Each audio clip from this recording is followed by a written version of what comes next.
నమస్కారం. BSK news కి స్వాగతం. హెడ్లైన్ చూద్దాం.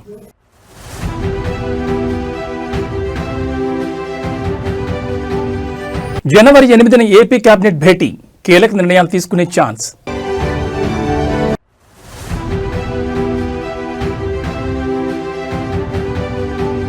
ఏపీలో నేటి నుంచి అమల్లోకి కొత్త జిల్లాలు, కలెక్టర్లు ఎస్పీలను నియమిస్తూ ఉత్తర్వులు జారీ.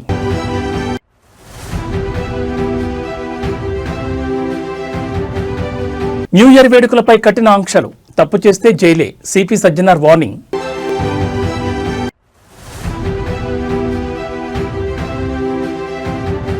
కేవలం 3 ఏళ్లలో కళ్లు చెదిరే రీతిలో ఐబొమ్మ రవి సంపాదన, 12 రోజుల కస్టడీలో రవి కీలక అంశాలు రివీల్.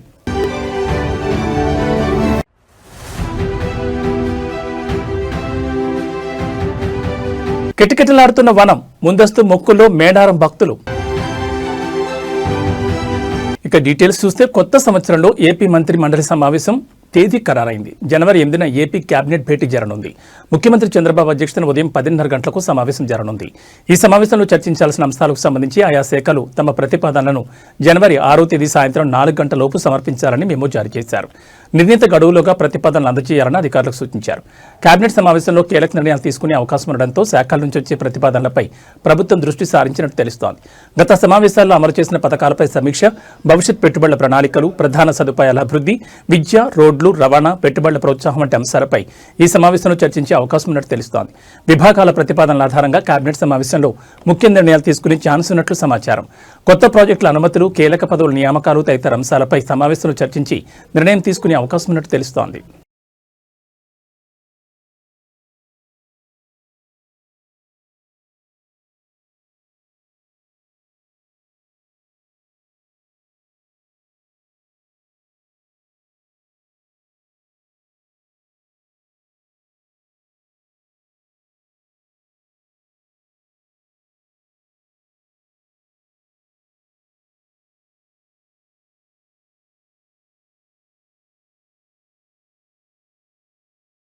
నేటి నుంచి ఏపీలో కొత్త జిల్లాలు అమల్లోకి రానున్నాయి. ఈ మేరకు ప్రభుత్వం 2 కొత్త జిల్లాల ఏర్పాటుకు తుది నోటిఫికేషన్ జారీ చేసింది. రంపచోడవరం కేంద్రంగా పోలవరం జిల్లా, మార్కాపురం కేంద్రంగా మార్కాపురం జిల్లా ఏర్పాటు చేస్తూ అధికారిక ఆదేశాలు వెలువరించింది. దీంతో ఇప్పటి వరకు 26గా ఉన్న జిల్లాల సంఖ్య 28కి పెరిగింది. ప్రజలకు వేగంగా పాలన అందించడం, మెరుగైన పరిపాలన సాధించడమే లక్ష్యంగా రాష్ట్రంలో కొత్త జిల్లాలతో పాటు కొత్తగా 5 రెవెన్యూ డివిజన్లు కూడా ప్రభుత్వం ఏర్పాటు చేసింది. అంతేకాదు పలు మండలాల సరిహద్దుల్లో మార్పులు చేసింది. ఇక నూతనంగా ఏర్పాటు చేసిన పోలవరం, మార్కాపురం జిల్లాలకు ఉన్నతాధికారాన్ని నియమిస్తూ ప్రభుత్వ ప్రధాన కార్యదర్శి కె విజయానంద్ ఉత్తర్వులు జారీ చేశారు. మార్కాపురం జిల్లా ఇన్ఛార్జ్ కలెక్టర్గా పి రాజాబాబు, ఇన్ఛార్జ్ ఎస్పీగా వి హర్షవర్ధన్ రాజు, ఇన్ఛార్జ్ జేసీగా రోణంకి గోపాలకృష్ణ నియమించగా, పోలవరం జిల్లాకు ఇన్ఛార్జ్ కలెక్టర్గా ఏఎస్ దినేష్ కుమార్, ఇన్ఛార్జ్ ఎస్పీగా అమిత్ బర్దర్, ఇన్ఛార్జ్ జేసీగా తిరుమాని శ్రీపూజన్ నియమించారు.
తెలంగాణ ఉద్యమకారుల సంక్షేమం కోసం ఎమ్మెల్సీ కల్వకుంట్ల కవిత కరీంనగర్ వేదికగా పోరాట బాటపట్టారు. ఉద్యమకారులతో కలిసి భూ పోరాటంలో పాల్గొన్న ఆమె ప్రభుత్వంపై ఘాటు వ్యాఖ్యలు చేశారు.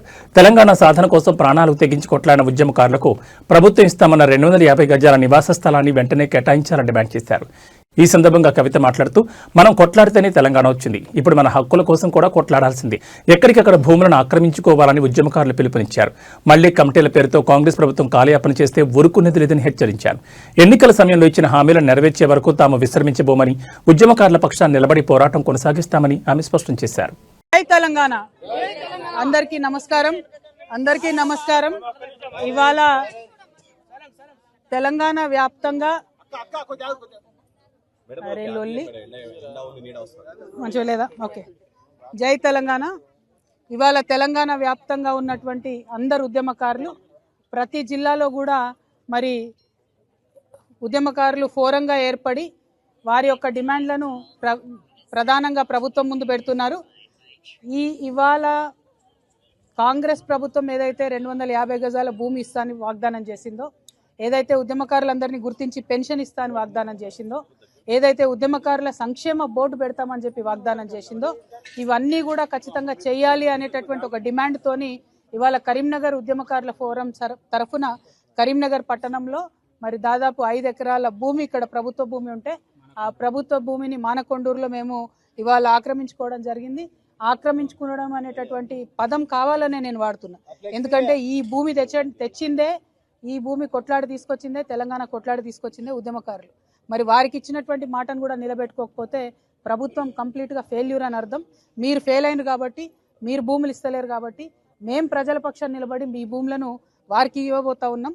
మీరు వచ్చి డిస్టర్బ్ చేయొద్దు. మీరు ఏదో పోలీస్ జూలుం చేసి ప్రదర్శిస్తామనుకుంటే కుదరదు. ఇవాళ ఈ ఒక్క జిల్లాతో ఆగదు, ప్రతి జిల్లాలో కూడా ఇదే పోరాటం మొదలవుతుంది.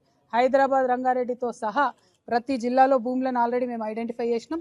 ఏ జిల్లాకు ఆ జిల్లా ఈ భూములు తెలంగాణ ఉద్యమకారులకు ఇప్పించడానికి తెలంగాణ ఉద్యమకారుల ఫోరంతో కలిసి తెలంగాణ జాగృతి ఉద్యమిస్తుందనే విషయాన్ని మరొకసారి తెలియజేస్తూ మరి ప్రభుత్వానికి హెచ్చరిక చేస్తూ ఉన్నాం.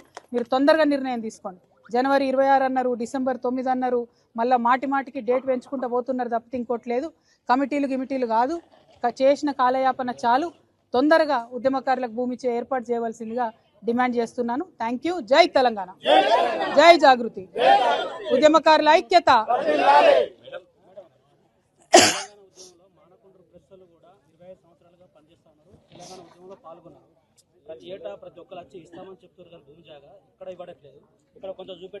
న్యూ ఇయర్ సందర్భంగా మద్యం తాగి వాహనాల్లో రోడ్లపై వస్తే ఎట్టి పరిస్థితుల్లోనూ ఉపేక్షించేది లేదని నగర సిపి వీసీ సజ్జనార్ హెచ్చరించారు.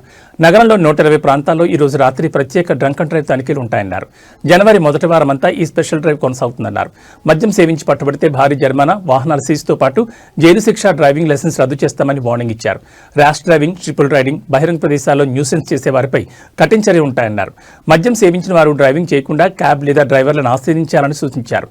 కొత్త సంవత్సర వేడుకలను మీ కుటుంబ సభ్యులు, బంధుమిత్రులతో క్షేమంగా జరుపుకోవాలని కోరుకుంటున్నామని తెలిపారు. న్యూ ఇయర్ సందర్భంగా క్యాబ్ లేదా ఆటో డ్రైవర్లు రైడ్ రావడానికి నిరాకరించిన, బుకింగ్ ధర కంటే ఎక్కువ డబ్బులు డిమాండ్ చేసినా ఉపేక్షించేది లేదన్నారు. నిబంధనలు అతిక్రమించే వారిపై మోటార్ వెహికల్ చట్టం సెక్షన్ 178(3)(b) ప్రకారం కఠిన చర్యలు తీసుకుంటామన్నారు. ఇదిలా ఉంటే కొత్త సంవత్సర వేడుకలను దృష్టిలో పెట్టుకుని హైదరాబాద్ మెట్రో రైల్ లిమిటెడ్ ఇవాళ రాత్రి మెట్రో రైల్ వేళ్లను పొడిగించింది. బుధవారం అర్ధరాత్రి 1 గంట వరకు మెట్రో రైళ్లు అందుబాటులో ఉండనున్నాయి. ప్రారంభ స్టేషన్ నుంచి రాత్రి 1 గంటకు చివరి మెట్రో రైలు బయలుదేరనుంది. హైదరాబాద్ సిటీ పోలీసు ఈ డ్రంక్ అండ్ డ్రైవింగ్ పైన చాలా ఉక్కుపాదం మోపుతుంది. ఒక న్యూ ఇయర్ దృష్టిలో పెట్టుకొని మనము ఎక్కువ టీమ్స్ పెట్టడం జరిగింది. ఆల్మోస్ట్ 126 టీమ్స్ పనిచేయడం జరుగుతుంది. ప్రతిరోజు కూడా ఆల్మోస్ట్ నెక్స్ట్ 2026 ఫస్ట్ వీక్ దాకా కూడా మనం ఈ యొక్క టీమ్స్ని పనిచేయడం జరుగుతుంది. సో ముఖ్యంగా ప్రజలందరూ కూడా కోరుతున్నాను, మీరందరూ కూడా అన్ని విషయాల్లో సహకరిస్తున్నారు. ఈ విషయంలో కూడా మీరందరూ కూడా సహకరించాలి. ఎవరు కూడా డ్రింక్ అండ్ డ్రైవ్ చేయవద్దు. మీరందరూ కూడా తాగి బండి నడిపితే చాలా అంటే చాలా స్ట్రింజెంట్ యాక్షన్ తీసుకోవడం జరుగుతుంది. సంవత్సరాన్ని మీ యొక్క ఫ్యామిలీస్, ఫ్రెండ్స్ మధ్యలో మీరు చేసుకోవాలి, కానీ 4 గోడల మధ్యలో చేసుకోవద్దని చెప్పి మరి కోరుతున్నాను. మెమొరబుల్ మిజరబుల్ గా చేసుకోవద్దని చెప్పి నేను మరి కోరుతున్నాను. అట్లానే ఈ యొక్క డేంజరస్ డ్రైవింగ్ పైన కూడా హైదరాబాద్ సిటీ ట్రాఫిక్ పోలీస్ చాలా గట్టిగా మనము ఎఫర్ట్స్ పెట్టడం జరుగుతుంది. ముఖ్యంగా హెల్మెట్ లెస్ డ్రైవింగ్ కావచ్చు, మైనర్ డ్రైవింగ్ కావచ్చు, రాంగ్ డ్రైవింగ్ కావచ్చు, దానిపైన కూడా చాలా అంటే చాలా ఫోకస్గా మనం పనిచేయడం జరుగుతుంది. మనం కూడా ఈ ట్రిపుల్ రైడింగ్ కావచ్చు, మన మొబైల్ ఫోన్ యూసేజ్ కావచ్చు, రాంగ్ సైడ్ డ్రైవింగ్ పైన చాలా మనము గట్టిగా ఎఫర్ట్స్ పెట్టడం జరుగుతుంది. ఈ మైనర్ డ్రైవింగ్లో ఎవరు పట్టుబడితే వాళ్ళ పేరెంట్స్ పైన కూడా కేసు కట్టడం జరుగుతుంది. మీరేదో వాళ్ళు అడుగుతున్నారు, మాకు ఇబ్బంది పెడుతున్నారంటే వాళ్ళకి ఏదో జాయ్ఫుల్ రైడ్ కోసం మీరు కీ ఇస్తే మీరు కూడా లోపల వెళ్ళాల్సి వస్తుంది, మీ పైన కూడా కేసు వస్తుంది. సో ఎవరు కూడా పేరెంట్స్ ముఖ్యంగా పిల్లలకి చేతికి కీ ఇవ్వద్దు. డ్రైవింగ్ లైసెన్స్ వచ్చిన తర్వాతనే మీరు వెహికల్ ఇవ్వాలని చెప్పి కోరుతున్నాను. ఛత్రపతి శివాజీ మహారాజ్ విగ్రహాన్ని దుండగలు తగులబెట్టడం సంచలనం సృష్టిస్తోంది. ఈ షాకింగ్ ఘటన వరంగల్ జిల్లా రాయపర్తి మండలం బందనపల్లి గ్రామంలో మంగళవారం అర్ధరాత్రి చోటు చేసుకుంది. ఇటీవల స్థానిక సంస్థల ఎన్నికలకు ముందు మాజీ మంత్రి ఎర్రబెల్లి దయాకర్రావు ఈ విగ్రహాన్ని గ్రామంలో ఏర్పాటు చేశారు. అయితే రాజకీయ కక్షల కారణంగానే కొందరు దుండగులు కావాలని విగ్రహానికి నిప్పిపెట్టారని గ్రామస్తులు ఆరోపిస్తున్నారు. ఈ ఘటనతో బందనపల్లిలో ఒక్కసారిగా ఉద్రిక్త వాతావరణం నెలకొంది. తమ ఆత్మగౌరవానికి ప్రతీకైన మహనీయుడి విగ్రహాన్ని అవమానించడంపై హిందుత్వ సంఘాలు, స్థానికులు తీవ్ర ఆగ్రహం వ్యక్తం చేస్తూ నిందితులను వెంటనే అరెస్ట్ చేయాలని ఆందోళన చేపట్టారు. కాగా ఈ ఘటనపై స్పందించిన బీజేపీ తెలంగాణ విభాగం నిప్పులు జరిగింది. ధర్మ పరిరక్షణ కోసం పోరాడిన శివాజీ మహారాజ్ విగ్రహాన్ని తగలబెట్టడం అత్యంత హేయమైన చర్యని, రాష్ట్రంలో శాంతి భద్రతలు పూర్తిగా అటకెక్కాయని సోషల్ మీడియా వేదికగా విమర్శించింది. అధికార కాంగ్రెస్ ప్రభుత్వం ఈ దేశద్రోహ పూరిత చర్యలకు పాల్పడిన వారిపై ఉక్కుపాతం మోపాలని, లేని పక్షంలో రాష్ట్ర వ్యాప్త ఆందోళన చేపడతామని హెచ్చరించింది. రాజకీయ విభేదాల కోసం మహనీయుల విగ్రహాలను లక్ష్యంగా చేసుకోవడం సమాజంలో చిచ్చు పెట్టడమేనని బీజేపీ నేతలు పేర్కొన్నారు. ప్రభుత్వం తక్షణమే స్పందించి నిందితులను గుర్తించి కఠినంగా శిక్షించడంతో పాటు ఆ ప్రాంతాల్లో భారీ భద్రతను ఏర్పాటు చేయాలని డిమాండ్ చేసింది బీజేపీ.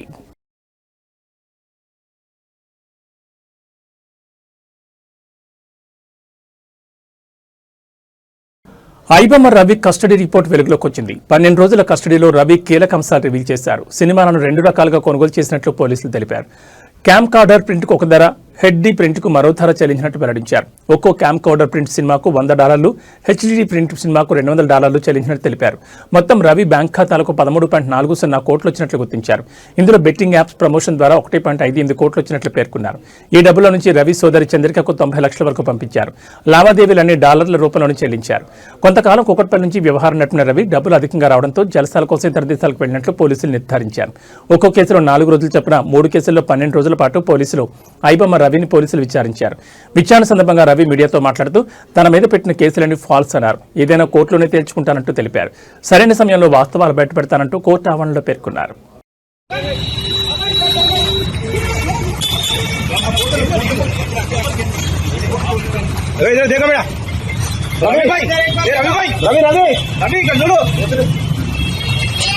నకిలీ మద్యం కేసులో నిందితులకు కోర్టులో బోరట్ లభించలేదు. నేటితో రిమాండ్ గడువు ముగియడంతో అధికారులు వారిని విజయవాడ ఎక్సైజ్ కోర్టులో హాజరుపరిచారు.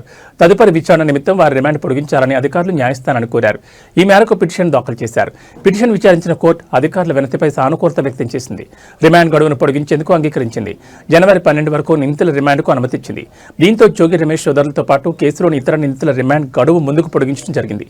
విచారణ అనంతరం భద్రతా కారణాల దృష్ట్యా నిందితులను తిరిగి విజయవాడ జిల్లా జైలుకు అధికారులు తరలించారు. ఈ సంచలన కేసులో అద్దెపల్లి జనార్దన్ రావు A1 ఇచ్చిన వాంగ్మూలం ఆధారంగా మాజీ మంత్రి జోగి రమేష్ను పోలీసులు 32వ నిందితుడిగా చేర్చారు.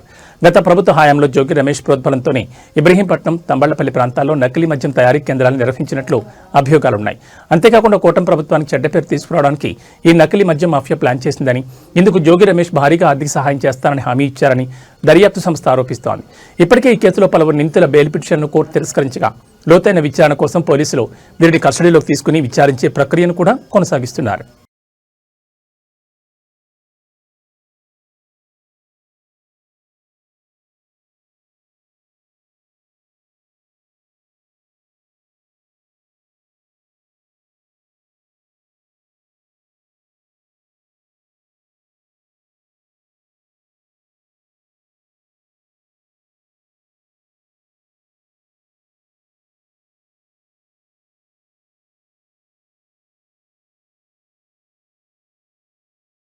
న్యూ ఇయర్ వేడుకలను ప్రశాంతంగా ఎలాంటి అవాంఛనీయ ఘటనలు జరగకుండా నిర్వహించేందుకు హైదరాబాద్ పోలీసులు కఠినమైన ట్రాఫిక్ ఆంక్షల అమల్లోకి తీసుకొచ్చారు. డిసెంబర్ 31 రాత్రి 11 గంటల నుంచి జనవరి 1 తెల్లవారుజాము 2 గంటల వరకు ఈ ఆంక్షలు కొనసాగనున్నాయని incharge traffic joint commissioner Venkateswarlu వెల్లడించారు. నగరంలో భారీగా జనం కదలికలుండే ప్రాంతాల్లో ప్రత్యేక నిఘా ఏర్పాటు చేసినట్టు తెలిపారు. బేగంపేట, టోలీచౌక్ ఫ్లైఓవర్లకు మినహాయింపునిస్తూ మిగిలిన ఫ్లైఓవర్లన్నింటినీ పరిస్థితిని బట్టి రాత్రి 10 గంటల నుంచి జనవరి 1 ఉదయం వరకు మూసివేయనున్నట్లు పోలీసులు స్పష్టం చేశారు. నగరంలోకి వచ్చే అన్ని ప్రైవేట్ వాహనాలను ఔటర్ రింగ్ రోడ్ మీదుగా మళ్లించాలని సూచించారు. ముఖ్యంగా tank bund, necklace road, NTR Marg వంటి రద్దీ ప్రాంతాల్లో రాత్రి 11 నుంచి 2 గంటల వరకు వాహనాల రాకపోకలను పూర్తిగా నిషేధించారు. భద్రతను మరింత కట్టుదిట్టం చేసేందుకు నగర వ్యాప్తంగా 217 ప్రాంతాల్లో చెక్ పోస్టులు ఏర్పాటు చేసి తనిఖీలు నిర్వహించనున్నట్టు తెలిపారు. షాపింగ్ మాల్స్, పబ్బులు, పార్టీ హబ్బులుగా మారే ప్రాంతాలపై పోలీసులు ప్రత్యేక దృష్టి సారించారు. పీవీ ఎక్స్ప్రెస్ హైవేపైకి వెళ్లాలంటే తప్పనిసరిగా ఫ్లైట్ టికెట్ చూపించాల్సిందేనని స్పష్టం చేశారు. మద్యం సేవించి వాహనాలు నడిపితే కఠిన చర్యలు తప్పవని పోలీసులు హెచ్చరించారు. డ్రంక్ అండ్ డ్రైవ్ తనిఖీలు రాత్రి 8 గంటల నుంచే ప్రారంభమవుతాయని, ర్యాష్ డ్రైవింగ్, ట్రాఫిక్ నిబంధనల ఉల్లంఘనపై జీరో టాలరెన్స్ విధానం అమలు చేస్తామని స్పష్టం చేశారు. నూతన సంవత్సర వేడుకలను అందరూ సురక్షితంగా, ఆనందంగా జరుపుకోవాలని, పోలీసులకు సహకరించాలని హైదరాబాద్ ట్రాఫిక్ పోలీసులు ప్రజలను కోరారు.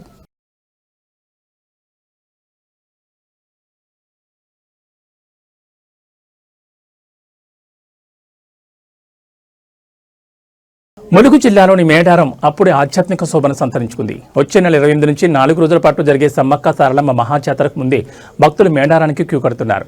జాతర సమయంలో ఉండే విపరీతమైన రద్దీని దృష్టిలో ఉంచుకుని ముఖ్యంగా చిన్నపిల్లలు ఉన్నవారు, వృద్ధులు ఇప్పుడే వచ్చి వనదేవతను దర్శించుకుంటున్నారు. మేడారానికి తరలివస్తున్న భక్తులు తమ బరువు తూగేలా బంగారాన్ని తూచి గద్దెల వద్ద సమర్పిస్తున్నారు. కోరిన కోరికలు తీర్చే తల్లులకు ఎదుర్కోళ్లు, యాట మొక్కలతో తమ భక్తిని చాటుకుంటున్నారు. మేడారంతో పాటు చుట్టుపక్కల 40 కిలోమీటర్ల మేర ఉండే ప్రతి చెట్టు పుట్టను అమ్మవార్ల ప్రతిరూపంగా భావించడం ఇక్కడ విశేషం. జాతర సమయంలో అడవిలోని వన్యప్రాణులకు, భక్తులకు ఎలాంటి హాని చేయవని తరతరాలుగా వస్తున్న నమ్మకం. ఈసారి జాతరను అత్యంత ప్రతిష్టాత్మకంగా నిర్వహిస్తున్న రాష్ట్ర ప్రభుత్వం సుమారు 251 కోట్ల భారీ అభివృద్ధి పనులు చేపట్టింది. గద్దెల ఆధునికీకరణ, విశాలమైన క్యూలైన్లు, రాతి కట్టడాలు, రహదారుల విస్తరణతో మేడారం సరికొత్తగా కనిపిస్తోంది. భక్తులకు ఎలాంటి ఇబ్బందులు కలగకుండా తలస్నానాల కోసం జంపనవాగు వద్ద కూడా ప్రత్యేక ఏర్పాట్లు చేస్తున్నారు. జాతర సమయంలో మేడారం చుట్టుపక్కల ఉన్న ఓరట్టం, కన్నేపల్లి, నార్లాపూర్ వంటి గ్రామాలన్నీ కలిసి ఒక పెద్ద పట్టణంగా మారిపోతున్నాయి. ఇప్పటికే అక్కడ హోటళ్లు, బిర్యానీ సెంటర్లు వెలిశాయి. ఎడ్ల బండ్ల నుంచి హెలికాప్టర్ సేవల వరకు, సామాన్యుల వినోదం నుంచి విలాసవంతమైన వస్తువుల వరకు అన్ని మేడారంలో అందుబాటులోకి వస్తున్నాయి.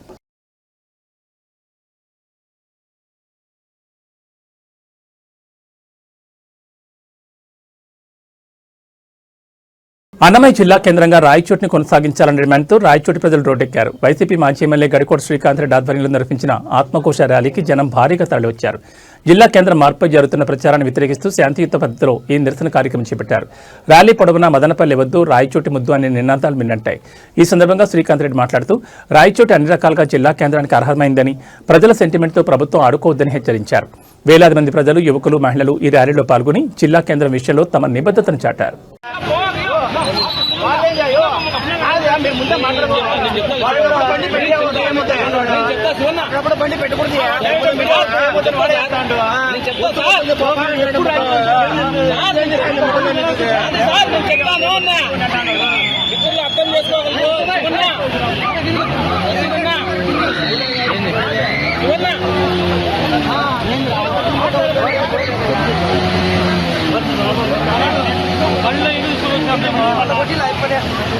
అన్నదాతకు కష్టాలు తీరడం లేదు. వరంగల్ జిల్లా చెన్నారావుపేట మండలం ఉప్పర్లపల్లి గ్రామంలో యూరియా కొరత రైతులను రోడ్డున పడేసింది.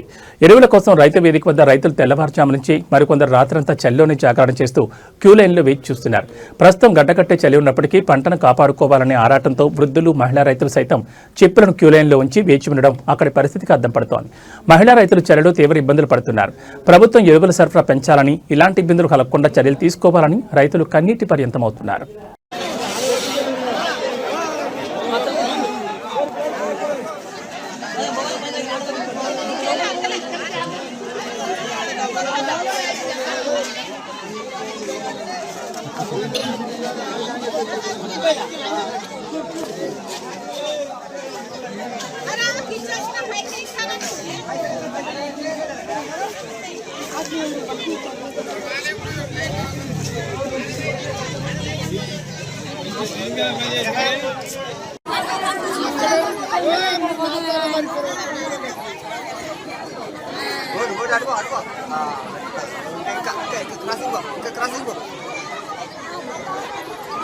బైక్ లేరు.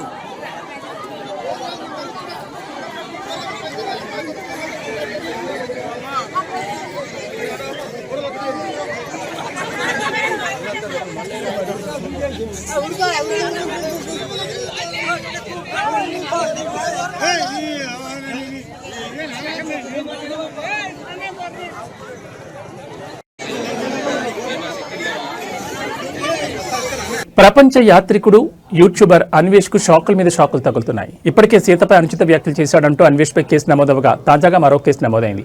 ఖమ్మం అర్బన్ పోలీస్ స్టేషన్లో సీతాదేవి ద్రౌపదిపై అనుచిత వ్యాఖ్యలు చేశాడంటూ దానవాయిగూడెం గ్రామానికి చెందిన సత్యనారాయణ ఫిర్యాదు చేశారు. ఇదిలా ఉంటే అన్వేష్ ఇటీవల నటుడు శివాజీపై అనుచిత వ్యాఖ్యలు చేసిన సంగతి తెలిసిందే. హీరోయిన్ల దుస్తులపై శివాజీ వ్యాఖ్యలు చేయగా అన్వేష్ ఆయనను ఖండించాడు. అమ్మాయిలు ఇష్టం వచ్చిన బట్టలు వేసుకుంటారు, నువ్వెవరా అంటూ ప్రశ్నించాడు. అంతేకాకుండా ప్రవచనకర్త గరికపాటిపై సైతం ఫైర్ అయ్యారు. అయితే ఈ క్రమంలో అన్వేష్ విచక్షణ కోల్పోయి వారిని బూతులు తిట్టాడు. దీంతో అతడిపై నెటిజన్లు తీవ్ర ఆగ్రహం వ్యక్తం చేస్తున్నారు. మంచి చెప్పాలనుకుంటే పద్ధతిగా మాట్లాడుతూ కూడా చెప్పొచ్చని, కానీ పచ్చిబూతులు మాట్లాడడం ఏంటని మండిపడుతున్నారు. అంతేకాకుండా గతంలో అన్వేష్ దేవుళ్లపై చేసిన వ్యాఖ్యలను ఈ సందర్భంగా గుర్తు చేస్తూ ఆగ్రహం వ్యక్తం చేస్తున్నారు. ఇప్పటికే అతన్ని చాలా మంది అన్ఫాలో చేశారు. అయినప్పటికీ మరోసారి శాపనార్థాలు పెడుతూ మరో వీడియోను విడుదల చేశాడు. ఈ క్రమంలో అన్వేష్ పై అంతటా అసంతృప్తి వ్యక్తమవుతోంది.